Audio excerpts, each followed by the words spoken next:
Hello, hello, hello. Welcome, welcome, welcome. It is 8 o'clock on Wednesday. So, what does that mean? It means what she said is live. Welcome, welcome, welcome. We're going to give everybody a second to catch up to us.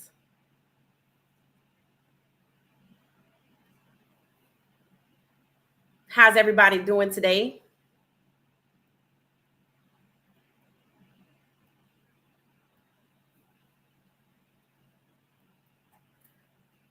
My day was actually pretty good. It was pretty good. Let's see who's in the comments. Let's see. Does that say roll tide? All right, we'll welcome Roll Tide into the chat. We'll welcome you into the chat. Roll Tide. So you know what? As an Alabama fan, y'all actually have one of our favorites from Colorado. Alabama now has Nakai Hill Green. He is a dog. I hope he starts for y'all. Are you familiar with the recent acquisition, the transfer of Nakai Hill Green from Colorado to Alabama? And this is for trying to figure out your name. Let's see. Let me see what I said. See what it says.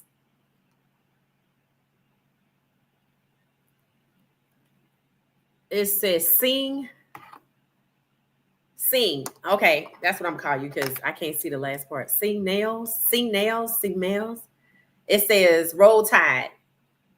If you're still in the chat, let me know. Let me know. Welcome, welcome, welcome.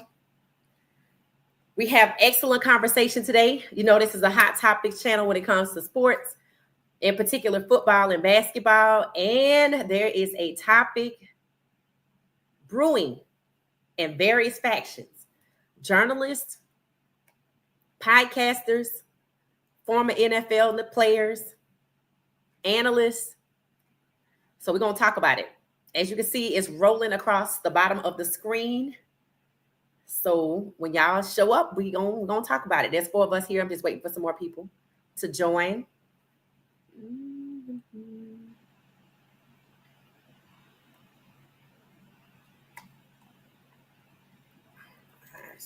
All right. So let's see. Singh says, yeah, that's dope. He is a good player. He is a good player. So I'm going to have to watch Alabama just to kind of keep up with him. I really thought Nakai was going into the draft. So I'm surprised that he transferred to Alabama. Apparently, he was out of what they call undergrad eligibility. So he's coming over there for his grad eligibility. So y'all make sure y'all treat him right. He's one of our faves at Colorado. So welcome to the chat. Hopefully you subscribe to the channel. Sing, is it Sling? Thank you, thank you, thank you. And it says, hey, Kiel, good evening, good evening, good evening. We have Alabama in the house hanging out with us tonight. Good evening, family and friends in the chat. Thank you so much. Roll Tide. Only because Nakai Hill Green is there. That's it. That's it. All right, y'all. So that's a few of us in here. So we're going to get started. Okay. So y'all know that the AFC game, the championship game, y'all know Kansas City was the winner. But there was some controversial, and apparently now that people can go back, there are some controversial and missed calls that technically benefited Kansas City. And I know we always have a fella in the chat named James who feels like, you know, it's not good business to say that another team is cheated. It's just that Kansas City's that good. But wait a minute, wait a minute, wait a minute. It's not like the NFL hasn't had cheating scandals before. There's what? Spygate, Deflategate, and something else, I'm sure. And this situation is not going away. And the reason why it's not going away is because there's too many question marks. So first and foremost, let's talk about, it's supposed to be a 4th down conversion to a 1st down. Okay. It's supposed to be a 1st down conversion. So somewhere a couple of plays along, a tight end, I think by the last name of Kincaid, y'all correct me if I'm wrong, missed a catch, just like the Baltimore game. A tight end missed the catch. Okay. Then what happens? They try to do a tush push to get a first down. The tush push, it depends on how you look at it. And one podcaster did what he called a scientific editing by taking away some of the layers of like one of the players that was covering the pile to try to show that Josh Allen had made a first down. Now, you really didn't need that, though.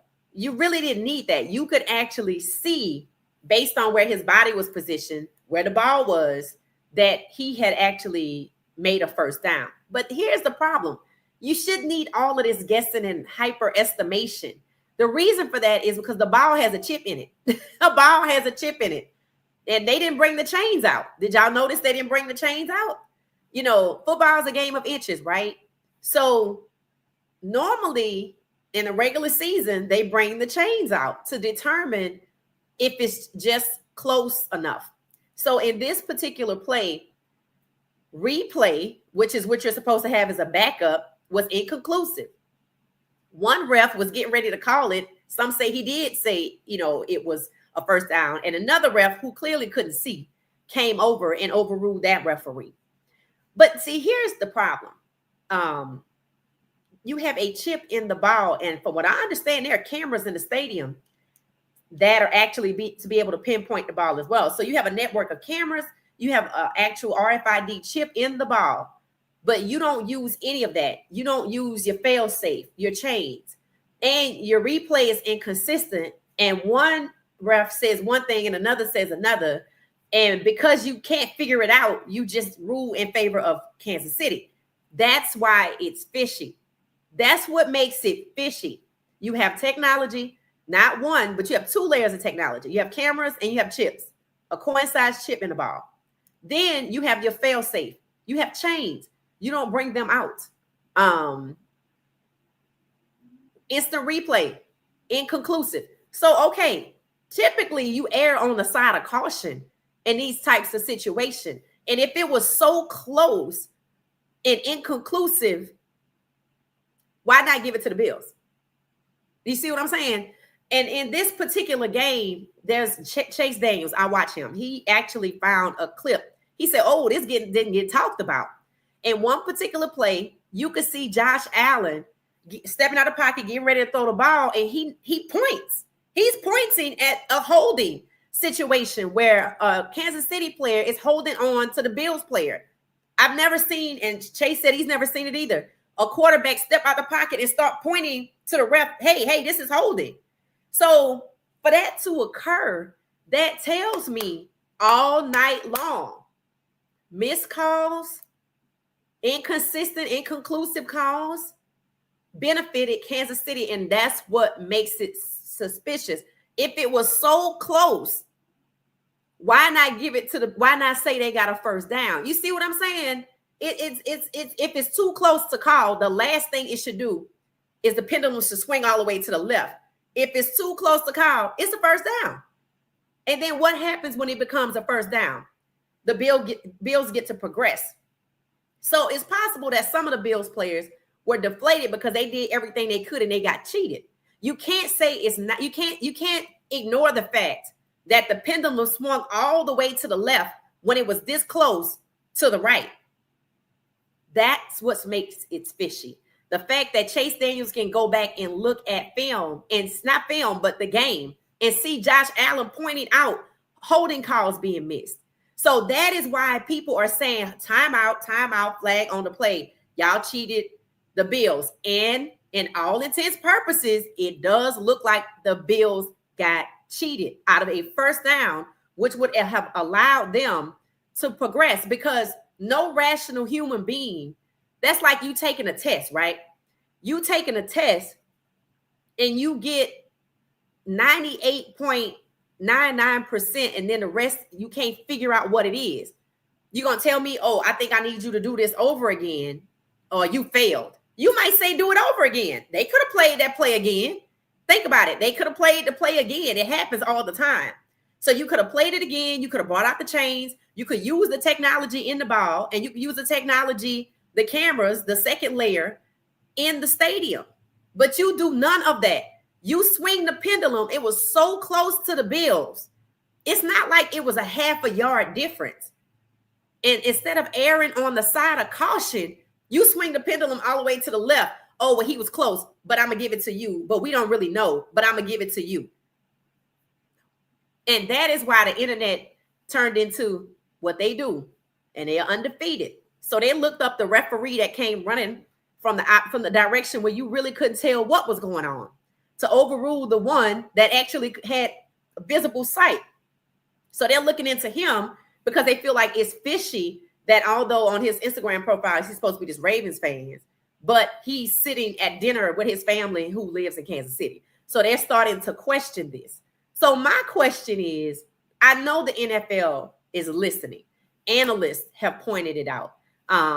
Former players, Gronkowski came out and people try to dismiss him by saying, you played for the Patriots, which was part of Deflategate and stuff like that, and Spygate. But that doesn't mean Gronkowski's not right.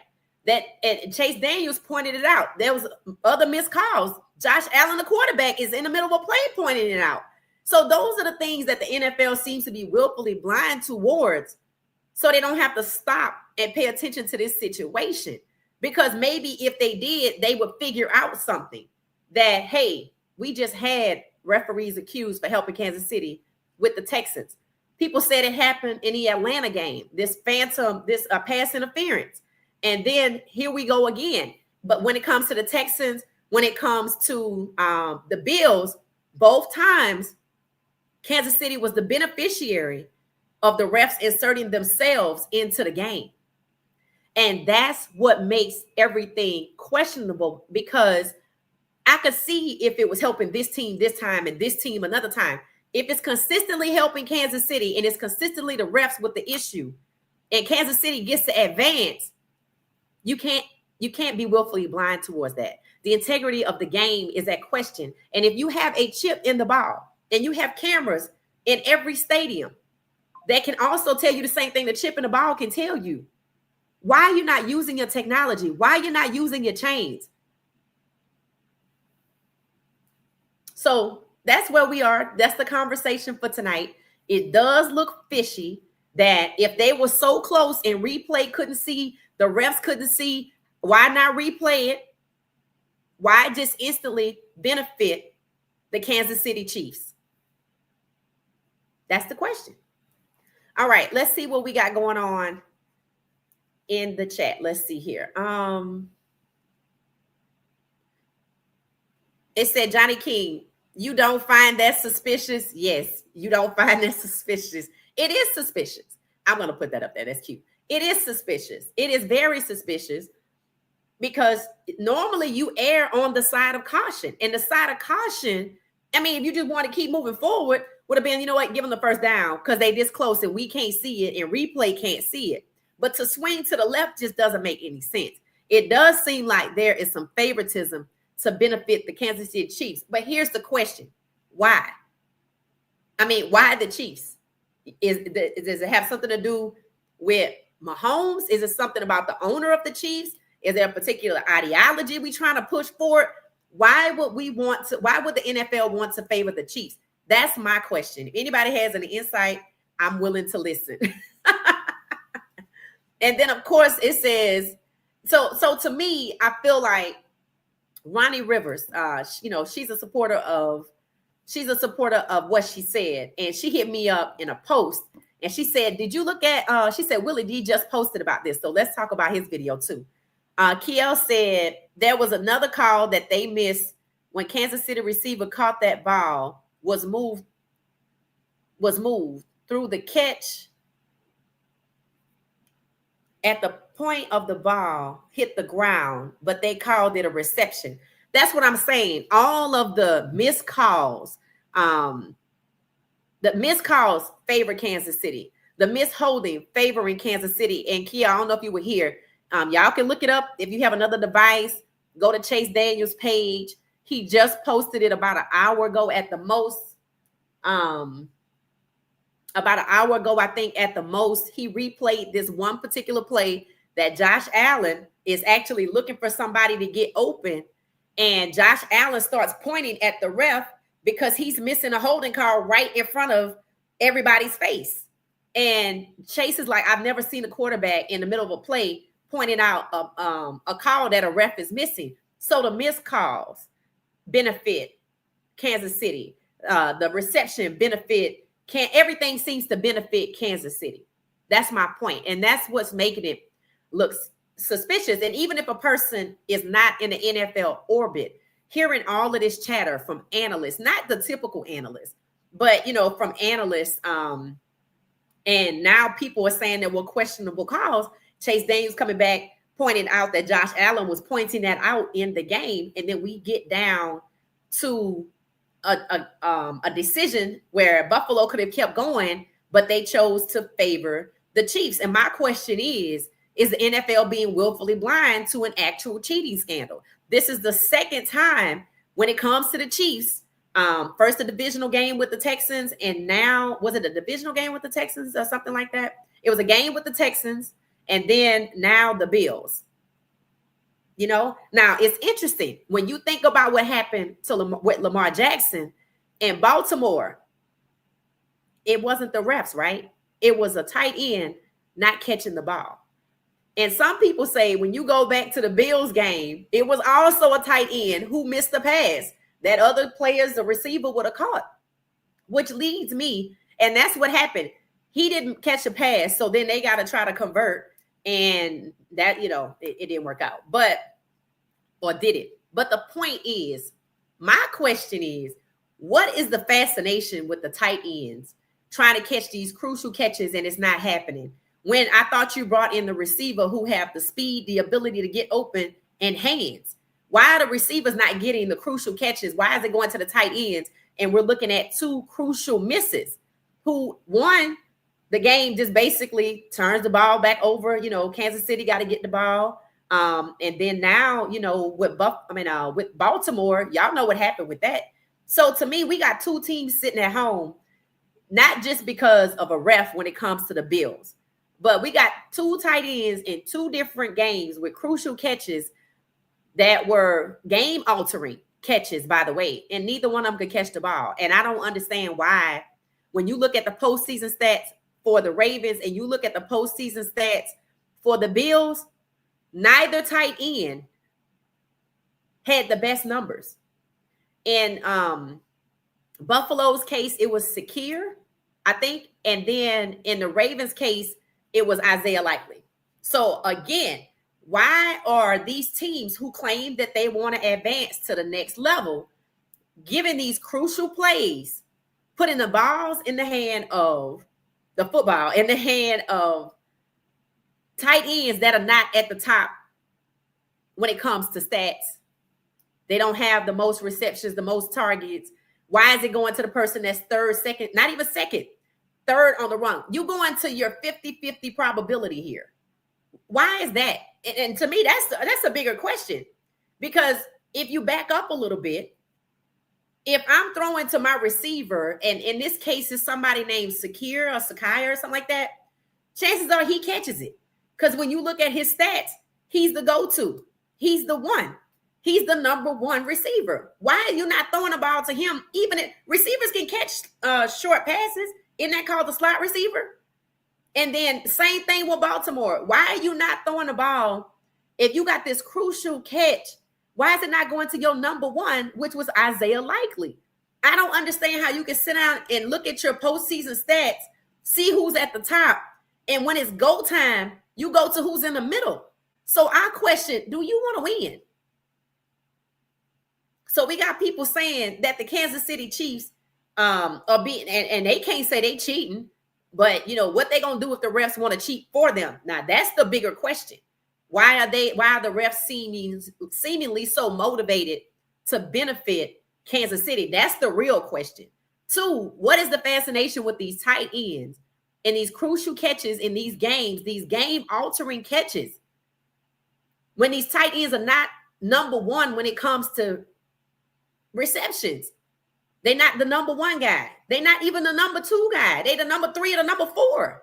So you have two possibilities you can give a game-altering catch to, but you keep going to your 50-50 possibility. I have more of an issue with That's coaching. I don't understand the fascination with these tight ends who keep dropping these passes that anybody else would have caught. But you went with your number 3, which means you're third. You third is likely. You're not the most likely to catch the ball. You're not the second most likely to catch the ball. You're either the third or the fourth most likely to catch the ball. Why would I give you the game-altering catch? That's what doesn't make sense to me. And you got to answer that. And you got to go try to figure out why the refs are seemingly motivated to, in 2 different games, to make calls that benefit the Kansas City Chiefs. That's the question. It's not that the Chiefs are cheating. Why are the refs more likely to benefit Kansas City when it comes to gray areas? Or is it really gray areas? They're missing calls. It's inconclusive, but I'm going to give it to Kansas City. Those are the questions. Hello, hello, hello. It said, all right, it says, let's see. It says there was another one that they missed with the Kansas City. Okay, I'm gonna post that one. Okay. And it says by Johnny King, it said they ruled on the field that it was short. So why they stuck with the call on the field of it being short? That's why. Okay. Who said the ruling on the field said it was short? Because they went to the replay. I just reread it. I just rewatched it. The replay said it was inconclusive. What fans are saying is the player, the actual line judge, I think, that could actually see the pile said it was a first down, and the one that came running from the other side that the internet is investigating, who couldn't see it, who had no probability to see it, overruled the one that could. So that's what they're saying. It's, you can't just, Johnny, you just can't say, oh, the ruling on the field. If the person making the ruling is maybe compromised, then the ruling on the field is compromised. That's what I'm saying. And it says they're not willfully blind. They want this history to be made the first time in Super Bowl era that a team is going to win 3 Super Bowls in a row. It's never been done. Okay. So it's never been done before. So this is okay. Let's talk. This is a layered situation. You have the NFL and to why they wouldn't want to get to the bottom of this, right? So you're saying the NFL is not willfully blind. They just keep pushing forward despite the noise about a cheating scandal or compromised referees in crucial games, because Kansas City could three-peat and this could turn into big viewers and all this kind of stuff. Because there's no more money for a three-peat, right? So if it's not about money, it's about views. And then it says, then you got to think about the second layer, the integrity of the game. I think fans are now starting to be turned off because they see that Kansas City is getting bailed out. And you can rightfully say they're getting bailed out because the calls are they're in question.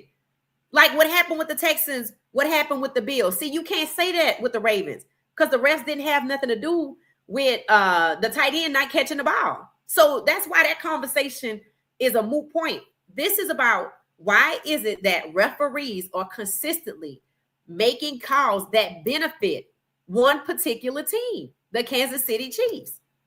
That's the question. And people say, oh, this is what happens when this was the same way when the Patriots won.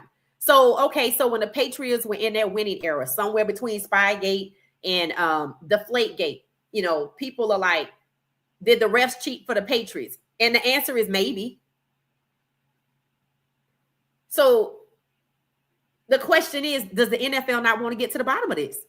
Do you not want to get to the bottom of something that is challenging the integrity of the game?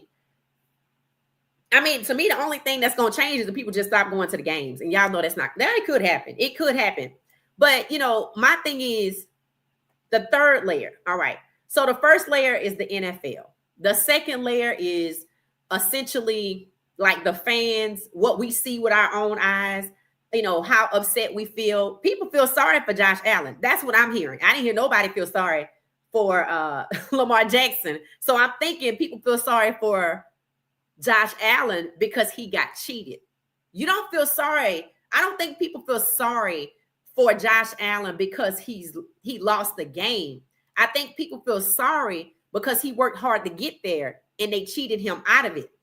And then my question is, where does the Bills organization lie in all of this? Do they just go, you know what, we're not going to kick up no dust because owners are like a club, like a fraternity, so we're not going to say anything? Or do they have something to say? So to me, something's going on. Something is definitely going on. And you know this because not only do you have analysts, podcasters, former NFL players, and other people and fans. Fans are talking about this. It's just in different comment sections. But it keeps coming back and it keeps coming back because somebody like Chase Daniels, who used to play in the NFL, is pointing out the fact, he's not saying anybody's cheating. He's pointing out the fact that during the Bills-Chiefs game, that Josh Allen is mid-play pointing out what you could see is a clear holding call that was missed by the refs. So once again, it's coming back to the refs being compromised and making calls that benefit the Kansas City Chiefs. You have to stop and look into it. But are they going to do anything about it? Probably not, because when they had Deflategate, it took them 2 years to investigate. And essentially they said they realized that Tom Brady was generally aware and he got slapped on the wrist with a 4-game suspension after spending $22 million to look into it. So to me, that's why they probably willfully, I say they're willfully ignorant. You can't ignore all of this talk. You know, you can't ignore all of the conversation. I was going to talk about it, but I was like, you know what? I'm going to let it go. And this is what happens. I'm like, I'm going to let it go. And then it just keeps coming back. And it comes back with more and more evidence to show that the refs blatantly cheated the Buffalo Bills. And why wouldn't anybody do something about it? Why would I invest my time, energy, and money to watch the Super Bowl if people they just gotta, they gotta get bailed out to get there? Like, is the result gonna be trustworthy? If the Chiefs win, is it a close one again? To me, the only way you're gonna beat the Chiefs is kind of like what Colorado had to do. You had to, one, realize you're not just playing the other team. You were playing the refs. And it was the same scenario. The refs inserting their bias into the game. They had a favorite who they wanted to win when it came to certain Colorado games. Then Colorado realized, we got to beat the brakes off of these people. And then they can't say nothing. That's the only way the Eagles going to win this game is if they beat the brakes off the Kansas City Chiefs.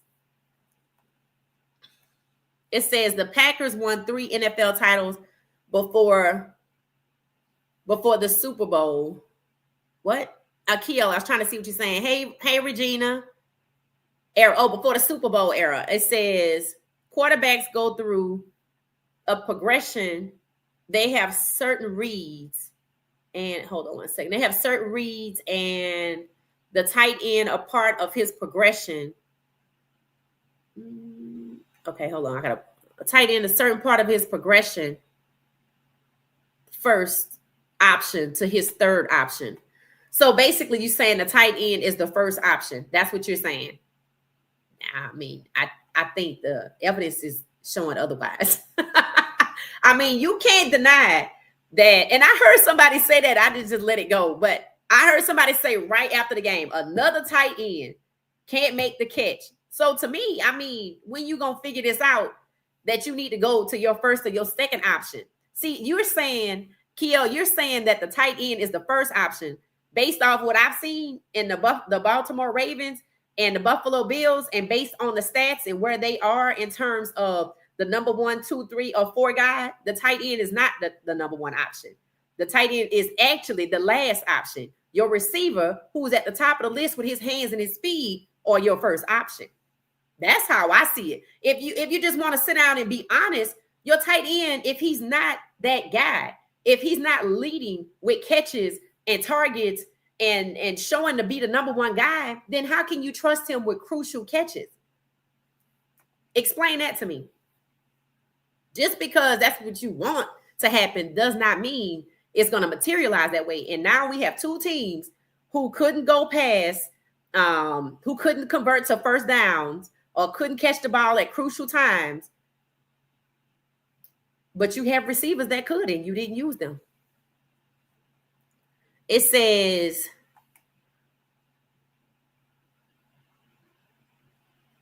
John, I have no dog in this fight. I'm pointing out the obvious. I don't have a reason to be hurt because I'm not a Bills fan and I'm not a Chiefs fan. But I do have two eyes and a brain that works. And it's obvious that something is going on to a situation where the referees, more times than not, when in particular crucial games, are benefiting the Kansas City Chiefs. That's just common sense. So I don't have to be butthurt. I don't have a fan. It said they didn't against the Giants. The Giants had a defensive game plan that stopped Tom Brady. They would be the number one going off of it and in the Super Bowl, but they only scored 14 points. I don't know. I don't think this is about stopping Pat Mahomes. I think this is about because see, what you have to go back to, we're not talking about win or losing. Let's go back to the actual game. Missed calls by referees. That's been pointed out. That's obvious. Missed calls by referees. An inconclusive replay. You couldn't see what really occurred.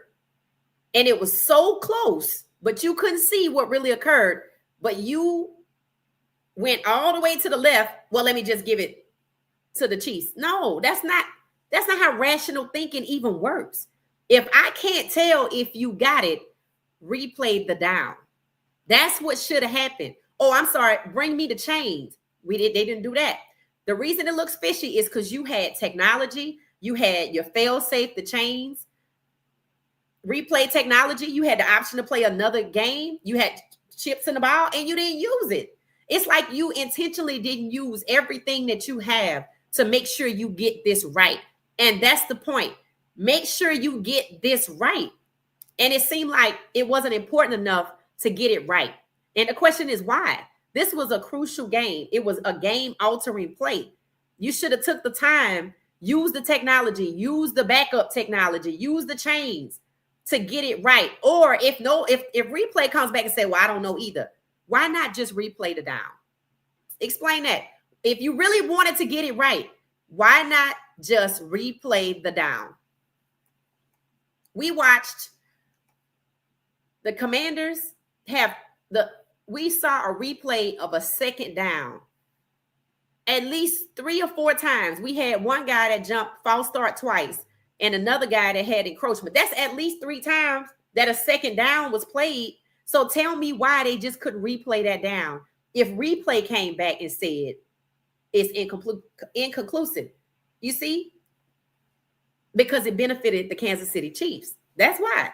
If it were the reverse, I bet they would have replayed the down. I bet they would have relied on the chains. I bet they would have pull up where the chip was.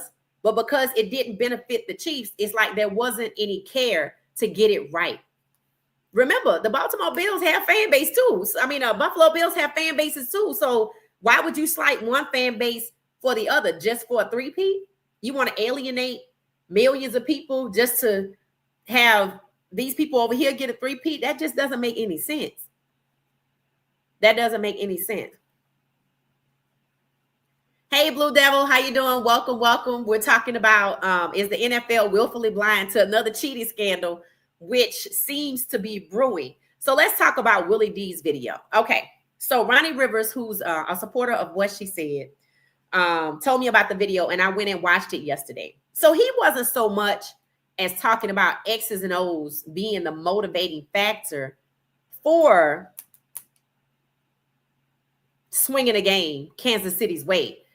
He actually talked about the probability that the Chiefs are favored to win, one, because of the whole Taylor Swift dynamic. And I have seen her name floating around in different articles on the internet.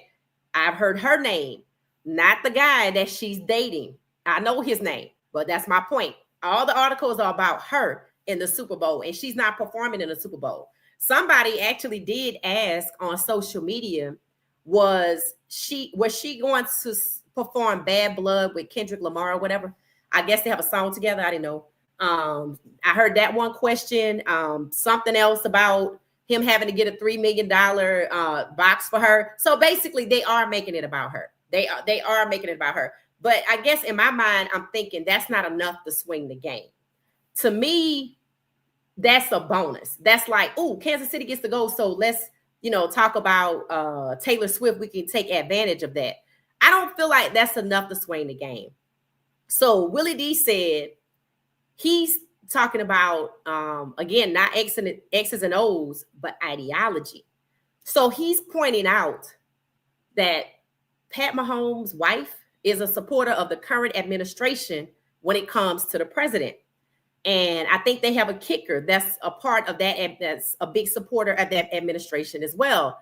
And then he said something about Caitlin Clark being at the game. And so we're starting to talk about an ideology here. We're starting to talk about the bigger picture. We're talking about politics.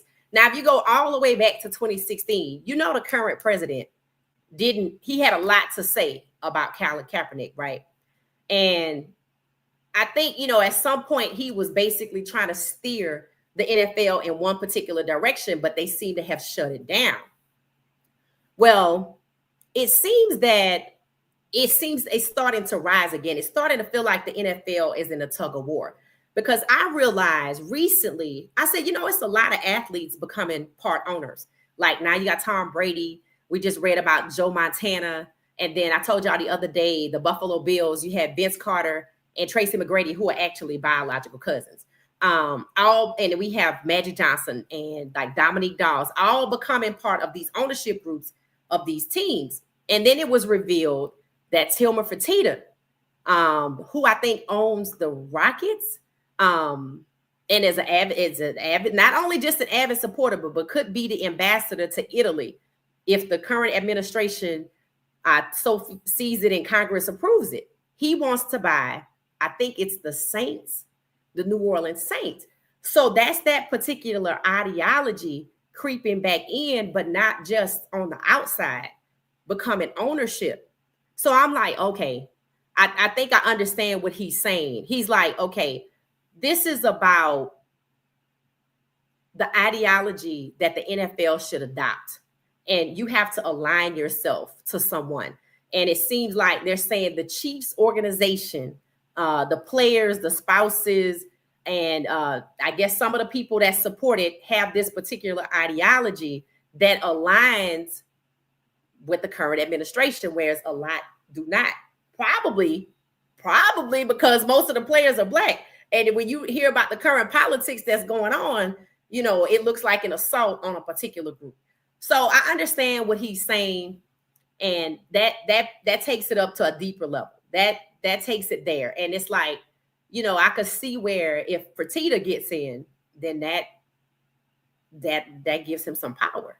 That gives him some power. So, I feel like it doesn't have to be as bad as it is. I feel like when you have allegations of refs cheating, the Texans game, with Kansas City, the Bills game, and it's pointed out that they miss calls and then they're making the wrong calls, even though we have all of this technology, I feel like there's a storm brewing here. And it's possible that what Willie D is saying is basically what's behind the storm. So honestly, I think even if they went back right now and say, you know what, the refs made the wrong call, they're not going to do anything. They're not going to do anything.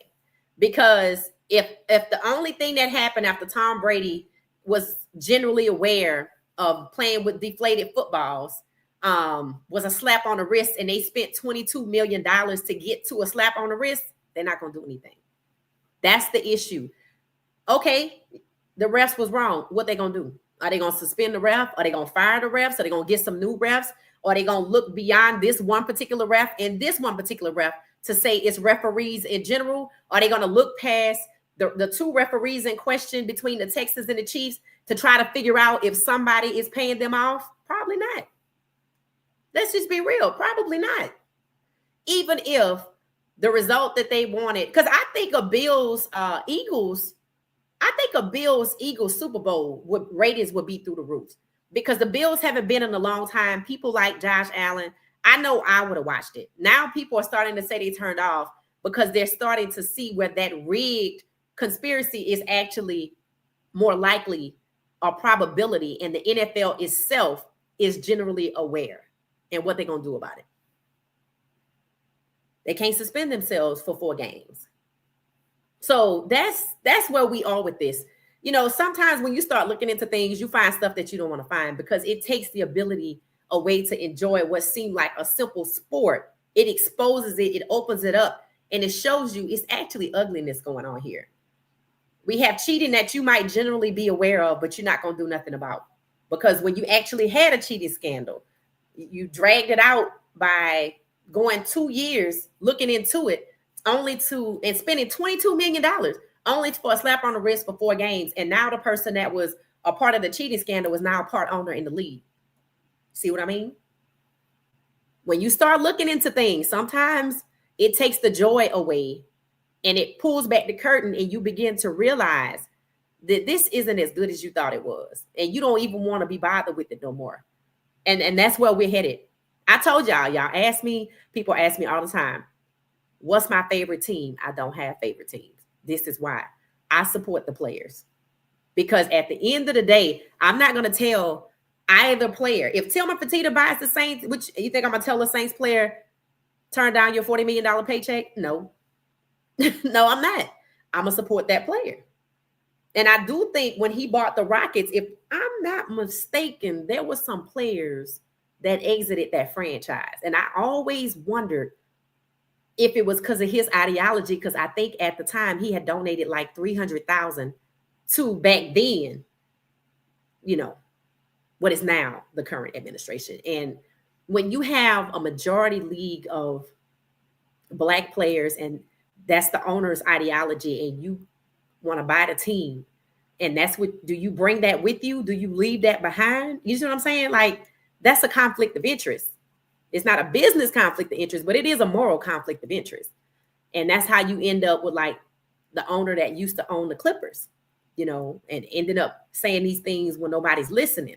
And it does affect you when you make business decisions like Saquon Barkley, you know, choosing to let him walk rather than doing what needed to be done to keep him so the team could win, but you're keeping Daniel Jones. And he's not making the franchise any better. It's just getting worse and worse and worse and worse. So your motivation to retain certain players and protect the franchise and win does not seem to be rooted in talent. So let's see what we're talking about in the chats. Somebody say, I don't feel sorry for Josh Allen because Johnny said through all of the bad calls, he had over 3 minutes and 30 seconds with 2 timeouts to go down there and score a touchdown to go to the Super Bowl. I don't know, Johnny. I mean, you know, imagine being out somewhere and you working towards something really hard. And while you're working toward your goal, you see that people are doing things to let somebody advance over you. Do you keep working hard? Do you? I mean, it might have took the wind out of his sails. I said on the podcast that night, I said Josh Allen actually, they look like they just gave up. And maybe they gave up because they pointed out the missed calls. Maybe because might have been some other things going on. But maybe they realized they were being cheated and it just wasn't no point. That's what it looked like to me. It looked like we did everything we needed to do to get here.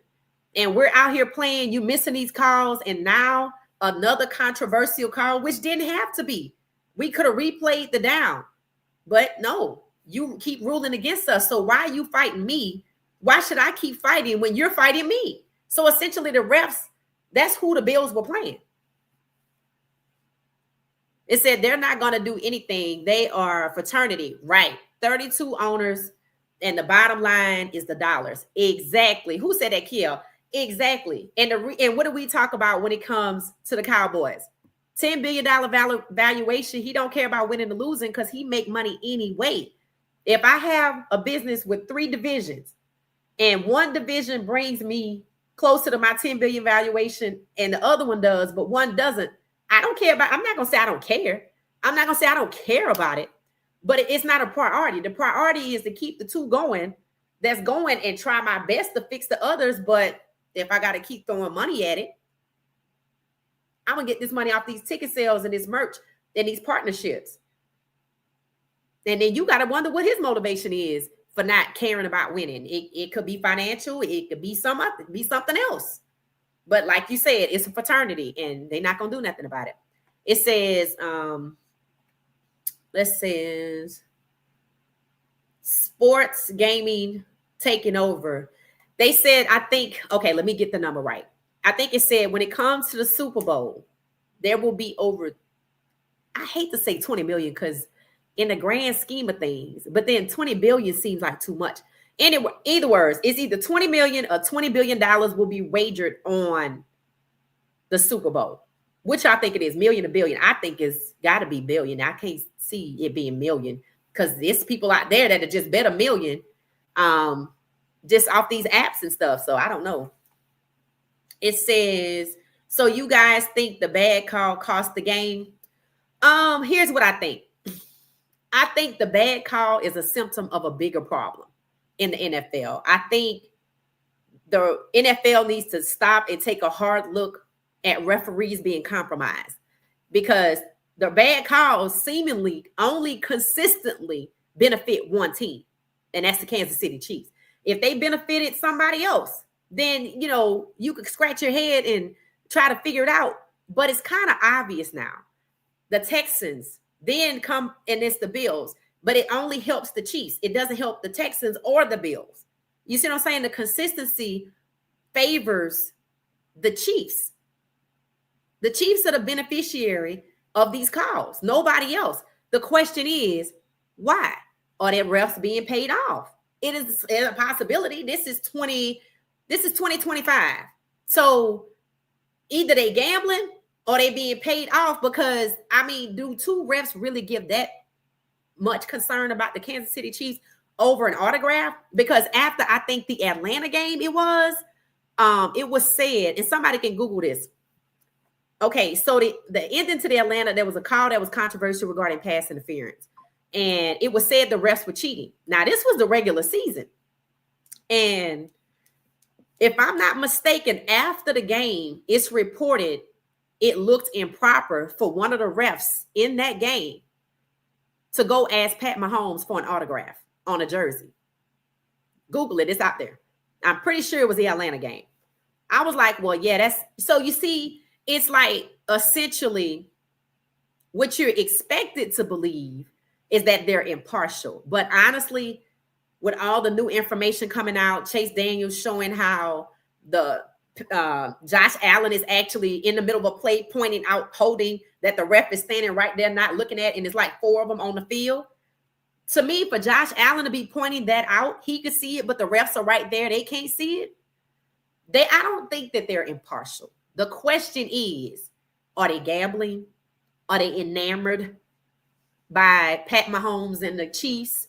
Are they being paid off? What is the motivation? That's the question the NFL needs to get to the bottom. What is the motivation for referees to consistently benefit the Kansas City Chiefs in these games?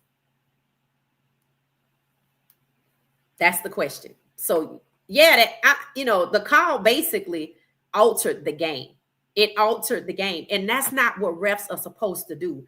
If we can play the second down at minimum 3 times in the Commanders game, then why couldn't they replay the down for Josh Allen and the Buffalo Bills?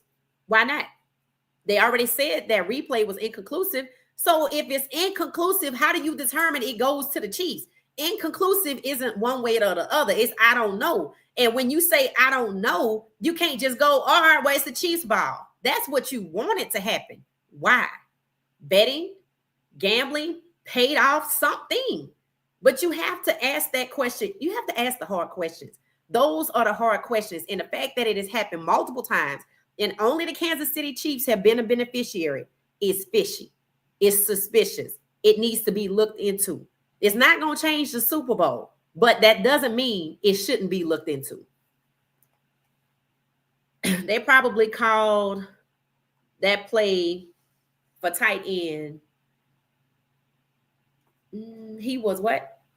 I'm trying to see. Hold on 1 second. All right. It said they probably called that play for a tight end, he was that option in the progression. So that's why he threw the ball to him.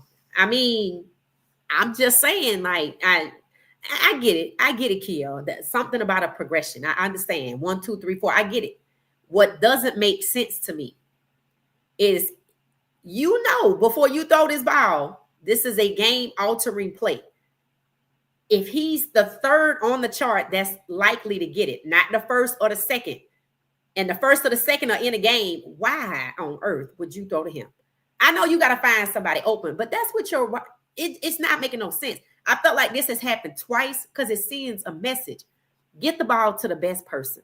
That's what you're supposed to do. I don't pay these tickets. I think when Lamar Jackson went to Houston, the Ravens versus the Texans, nosebleed seats were $242.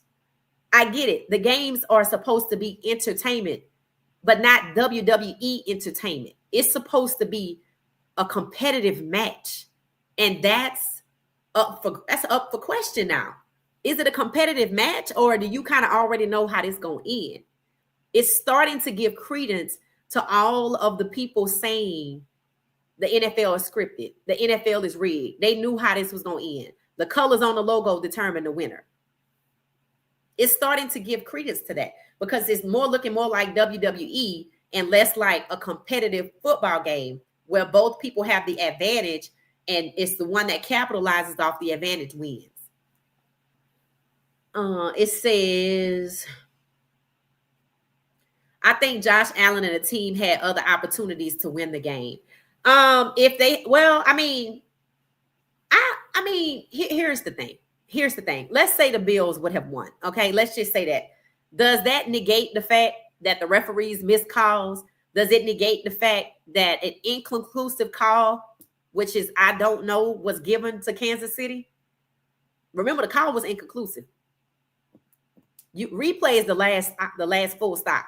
If the replay is inconclusive, why not just replay the down? Even if the Bills won, it doesn't change the fact that when calls are inconclusive, when replay is inconclusive, you have a chip in the ball, you're not using it, you don't bring out the chains, you're not doing everything you can to make sure you get it right. So it doesn't change the fact that the refs, even if the Bills had won, are still inserting themselves into the game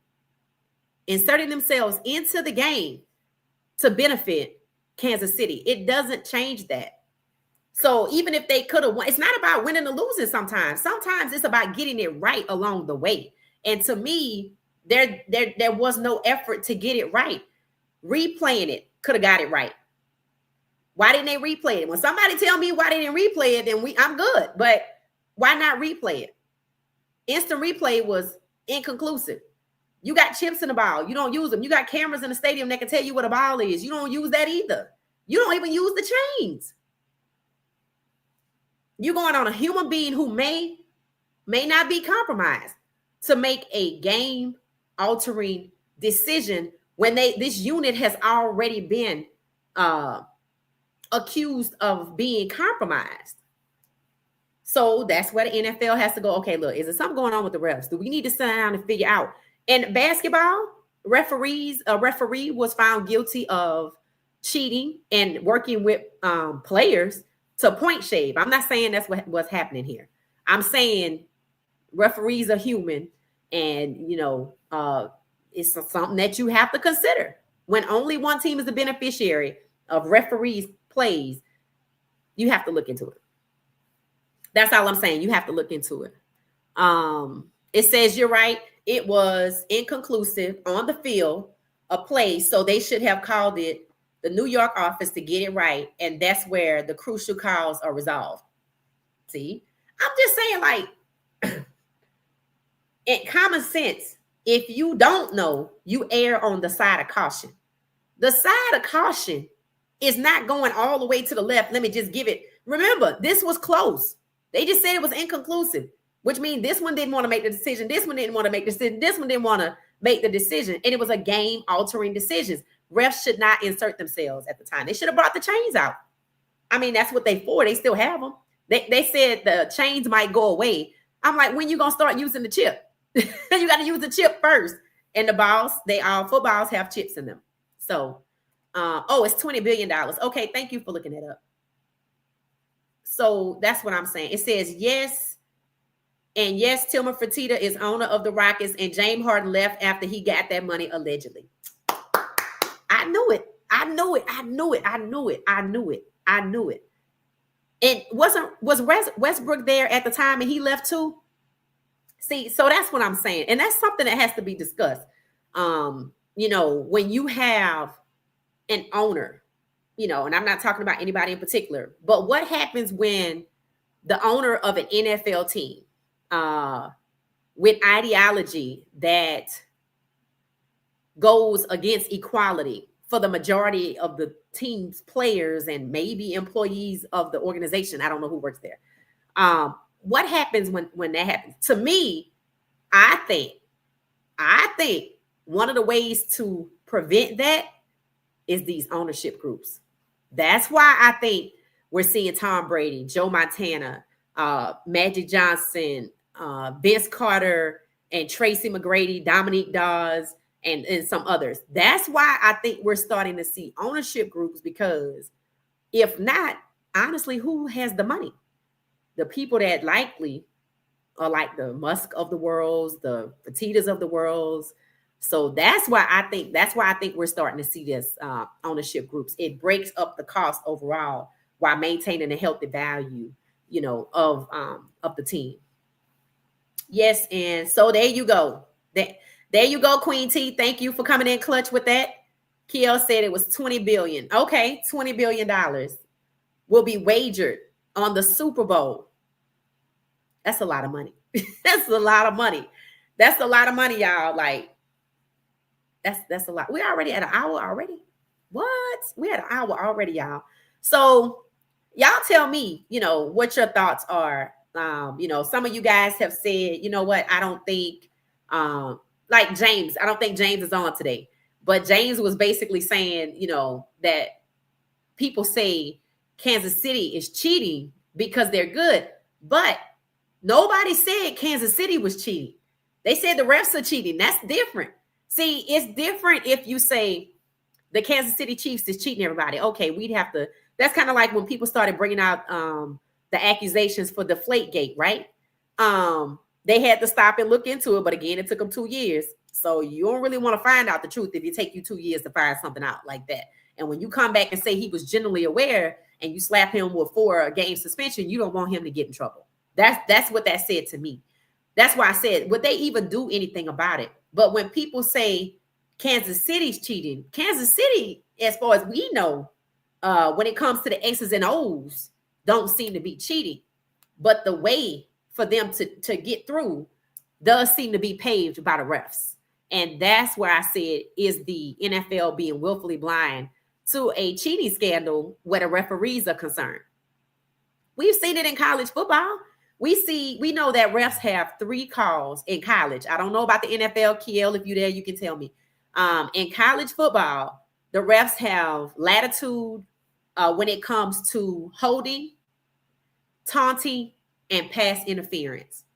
And generally, those 3 calls are the calls that could be used by a referee to insert himself in the game and swing the game towards another team. And it happens. And we saw that Florida State got left out of when they did that 4-person playoff. I think it was the last one, the second to the last one. And remember, Florida State quarterback got injured, and the committee went back and said they were going to let Alabama get that number 4 spot because Florida State quarterback was hurt and they might lose. And we were like, hold on, wait, what?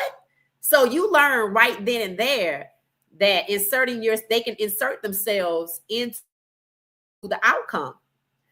If Florida State earned it outright, you don't get to say they might lose because their quarterback got hurt, but that's what they did. And as a Bucs fan, I think Colorado finally realized somewhere along the line that they weren't playing the other team solely. They were playing the refs.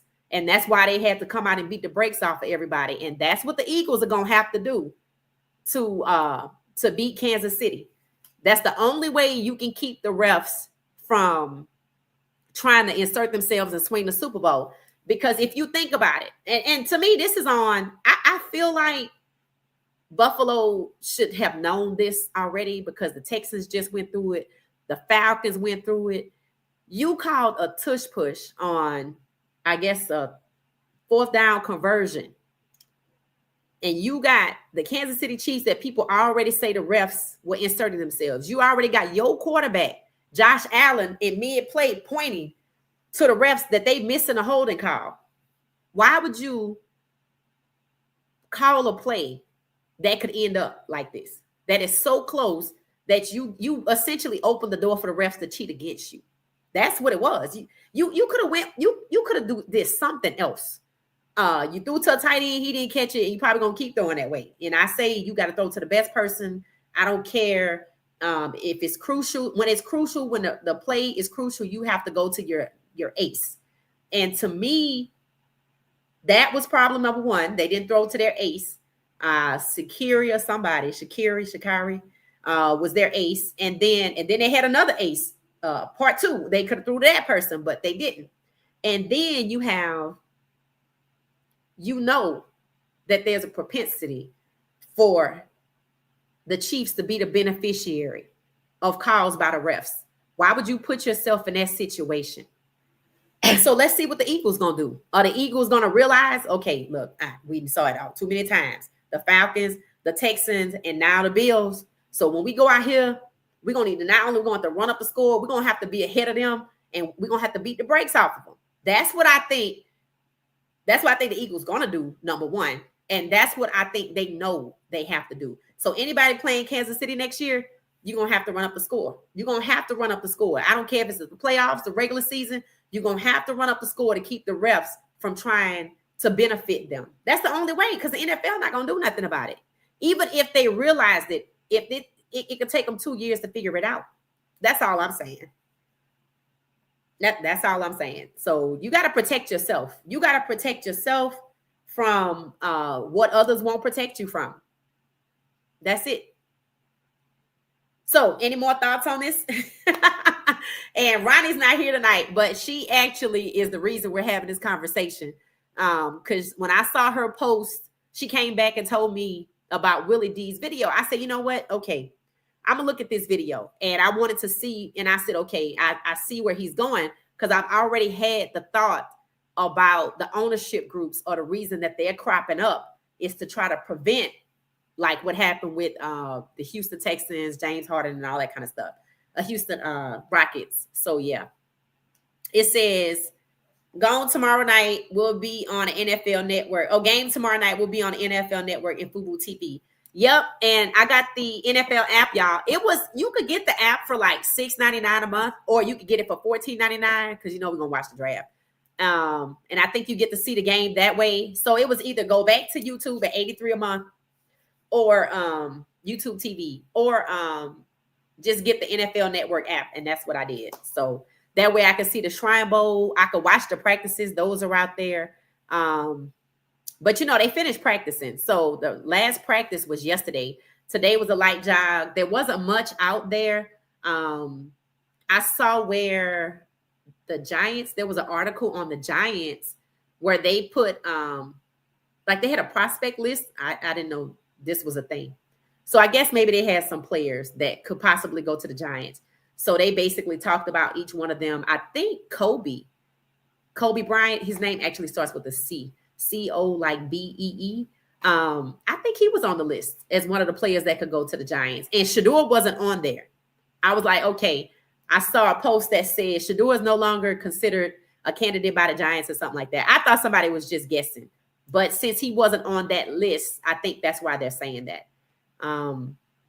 So, and it was said that I think they could get a veteran quarterback to come in and maybe sign a rookie like maybe Kyle McCord. So that might be the way they're going, which is good for Shador. So, and all the hate Shador and Shiloh are getting, I hope that they are not on the internet. Like, it's just insane. But I was happy to see Shador working out today at his dad's place. Coach Prime got a football field at his house. And Shador was over there working out. I think I saw Cam Ward. I'm not 100% certain. So they still working out together. And I thought Cam Ward said he had a new YouTube channel, but if I find it, I'll talk about it tomorrow. Otherwise, I was looking for Cameron Stillman Craig. Remember I told y'all I wanted to see what was going on to him. He didn't have much on his page. I think Will Shepherd did. He had one of the guys, the Art of Gucci or something like that. He was at the combine. So it looks like he made a video and shared it with Will, and Will reposted it. But that was all I saw. That was all I saw. So yeah, the Shrine Bowl is tomorrow, 8 p.m. Eastern Standard Time. I will be live watching the game. If y'all want to come on, feel free. We can see. I don't know how it's going to go. I am bummed out that Shador is not playing in the game. But I guess we kind of knew that because he didn't practice. But once it became official, I was like, oh, no. I wanted to see him behind an O-line that wasn't the one from last year or the year before. I wanted to see him throw to other receivers. But on the flip side, we get to see Jimmy Horn Jr., LaJohntay Wester, and Will Shepherd ball out with a different quarterback. And then we get to see Shiloh and Cameron Stillman Craig play defense with other players.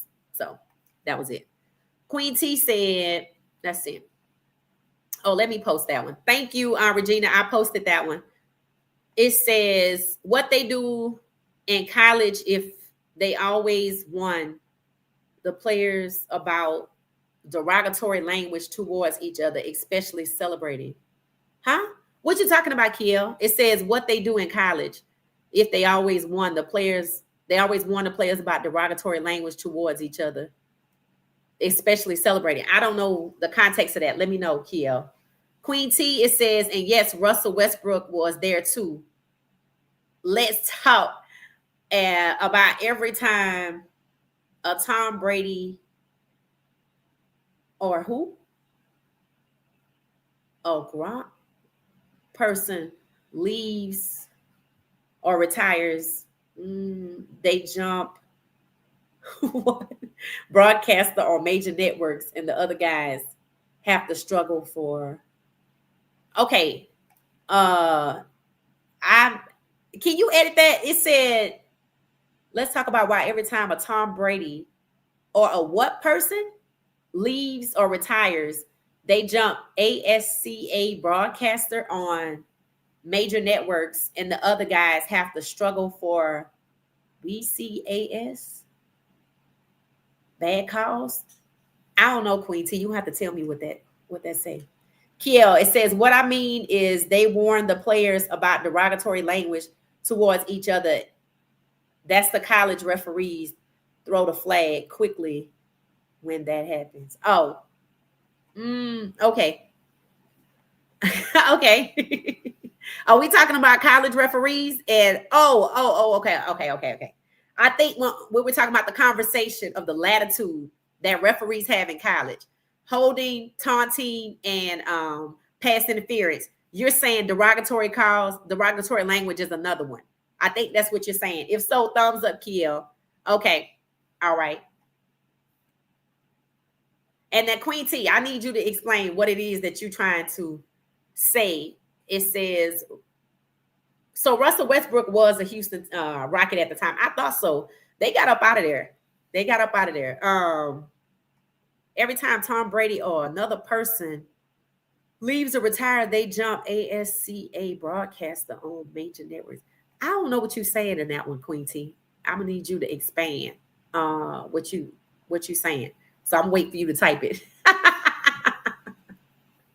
Thank y'all that are hanging in there. Hopefully y'all hit the like button. I can't see the like button on this new platform. I could just see that there are 10 of us in the chat. So hopefully y'all get the likes up for me. I hate Ronnie missed this conversation, y'all, because she really was feeling some type of way. She was upset about the calls. And you know, she was one of the people too that were basically saying that the refs were cheating. And I maintain that this is not something the NFL can ignore, because it is not improbable for referees to be compromised, especially when you see one team being a beneficiary of multiple refs calls, and the calls are inconclusive, and there are multiple things you could have done to prevent that. You could have the simplest thing to do was replay the down. So it's not going to go away. It's not going to go away. Heaven forbids it happened in the Super Bowl. Now, one thing I'm gonna say about the Super Bowl, the Eagles fans are turned. They gonna turn New Orleans upside down. So they gonna do that if they win. But if they get cheated the way the Bills, if the Eagles and the Chiefs Super Bowl go the way the Bills game did, or the Texans, oh, it's gonna be a problem. I'm like, they are. I think half of Philly is about to be in New Orleans. I think that's who's gonna be there. The Eagles fans are turned. Like I don't think I've ever seen anybody's like when you look at the pictures of them on Broad, whatever street they had, it was wall to wall people. It was people everywhere. So they are getting ready to descend on New Orleans, and I just hope and pray that nobody cheats the Eagles because it's not gonna go well. It's not gonna go well at all. All right, Queen T, I was waiting for you to come back and tell me what it was you were saying. Is there anything else y'all want to talk about? We're done with the cheating scandal, a potential cheating scandal, and whether or not the NFL wants to know about it. Because we don't think they would do anything anyway. So it says, I'm trying to cook as a broadcaster on major networks. Oh, Rob Gronkowski and Tom Brady got what? For sitting with the big guys.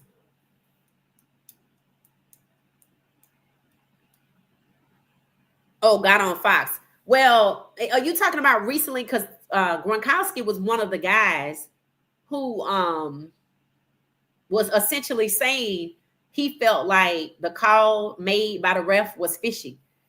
And that's when people said, you played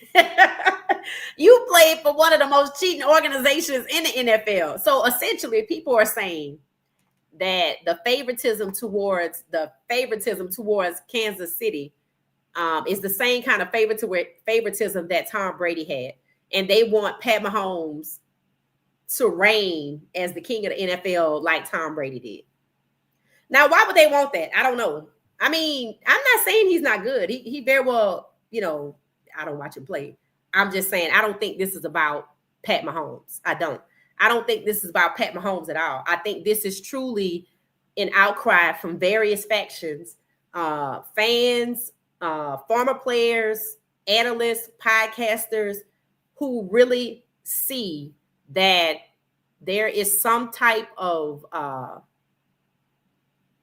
compromise happening here, which favors Kansas City. Not that the players and the coaches have anything to do with it, but it is not improbable for referees to be paid off.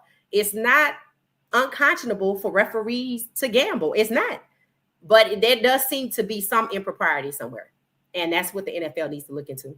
It says, I got to leave. Have a great night, everyone. Thank you, Regina. Thank you. Thank you for reminding us about the Shrine Bowl. Have a good night. All right, y'all. Anything else? Because if not, we're an hour in. Oh, don't forget, tomorrow, let's see, tomorrow's Thursday. Don't forget, we have Friday is game night, 8 p.m. Eastern. We're playing a game, so get your culture up. It says, I'm trying to say, in my opinion, Rob Gronkowski does not fit on Fox with other guys. Oh, I thought you, okay. Okay. Let me go back and read your comment. Now I think I understand what you were saying. It says, okay, every time a Tom Brady or Gronkowski person leaves or retires, they jump on a broadcaster on a major network. Yeah, that's usually what they do. That's like, you know who didn't do that though? I think because he got his own podcast, Jason Kelsey. I don't think he's on anybody's network, is he? Maybe he is, and I don't know. If he is, then that just fits that. But I think he's on his own podcast. So that might be why he's not on a network, because they really like him like that too. So, but yeah, I understand what you're saying. He's saying he don't fit in. I don't know. I just know he wasn't happy about the call either, because he spoke out today, but fans decided to remind him of who he played for. So, all right, y'all, we're going to get out of here. We're going to see y'all, I guess, tomorrow at 8 o'clock. I had a host of stuff to talk about today. I'm just going to push it over to tomorrow. Some interesting things are going on, and some exciting things are going on at Colorado on my little segment I call Meanwhile Back in Boulder.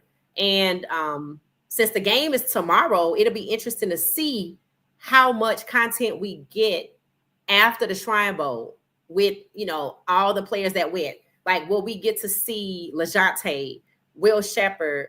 I've already saw Shador working out today. I have a feeling we'll get to see Shiloh working out today. I mean, working out in the future. But then Cameron Still McCrae. So trying to keep up with those people. I'm hoping we have the opportunity to do so afterwards. So, but we're going to get out of here. I'm going to say good night. Thank y'all for hanging out with us. I appreciate it. And other than that, I'm going to say good night. Good night, y'all. Thanks for watching What She Said. If you're new to the channel, please subscribe. And for everybody, please hit the like button. Good night. Good night, y'all.